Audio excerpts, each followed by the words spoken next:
আসসালামু আলাইকুম। আজ আমরা ফ্যাব আইকন সেট করা শিখব। তো সর্বপ্রথম আমাদের জানা প্রয়োজন ফ্যাব আইকন কি। আমরা যখন ব্রাউজারের মাধ্যমে বিভিন্ন ওয়েবসাইট ব্রাউজ করি এবং অনেকগুলো ট্যাব নিয়ে থাকি, তখন এই যে প্রতিটা ট্যাবের সাথে একটা লোগো বা আইকন আমরা দেখতে পারি, যে আইকনের মাধ্যমে আমরা বুঝতে পারি এটা ইউটিউব, এটা ফেসবুক। এই যে যে লোগো বা আইকন, এটাকেই বলে ফ্যাব আইকন, যেটা সাধারণত ব্রাউজারের ট্যাবের সাথে দেখা যায়। চলুন এখন দেখে নেওয়া যাক কীভাবে এই ফ্যাব আইকন সেট করা যায়। তো আমি এডিটরে চলে গেলাম। অলরেডি আমি এই ফোল্ডারের ভিতর একটা ইমেজ এনে রাখছি। এই লোগোটা আমরা এখন ফ্যাব আইকন হিসেবে সেট করব। তো ফ্যাব আইকন সেট করতে গেলে আমাদের হেড ট্যাগের ভিতর কাজ করতে হবে, অর্থাৎ হেডের ভিতর এসে সর্বপ্রথম আমাদের একটা লিঙ্ক করতে হবে। ওকে, আমি একটা লিঙ্ক করে নিলাম। এরপর আমাদের বলতে হবে এই লিঙ্কের রিলেশনটা আসলে কি হবে। তো এই রিলেশনের এইখানে এসে লিখতে হবে শর্টকাট আইকন। এরপর আমাদের একটা হাইপার রেফারেন্স দিতে হবে।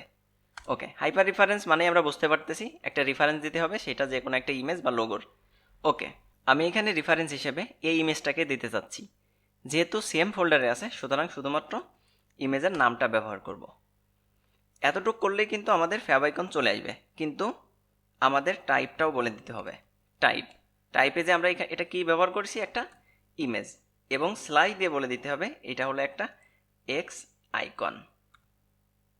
এখন যদি সেভ করি আর ব্রাউজারে যাই, তাহলে দেখতে পাচ্ছি এখানে একটা ফ্যাব আইকন দেখাচ্ছে।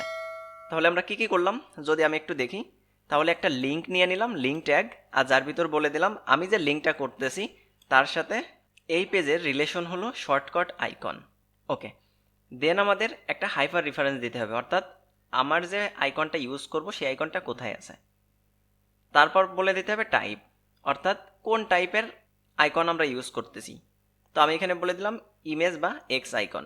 আপনারা সবসময় চেষ্টা করবেন স্কোয়ার একটা ইমেজ নিতে, যেমন 512x512 অথবা 128x128। সাধারণত স্কোয়ার টাইপের ইমেজ নেওয়াই উচিত। তো আশা করি আপনারা বুঝতে পারছেন। পরবর্তী ভিডিওতে আমরা দেখব কোনো একটা উক্তি বা কোটেশন আমাদের পেজে কি করে দেখানো যায়। তো সেই পর্যন্ত সবাই ভালো থাকবেন। আল্লাহ হাফেজ।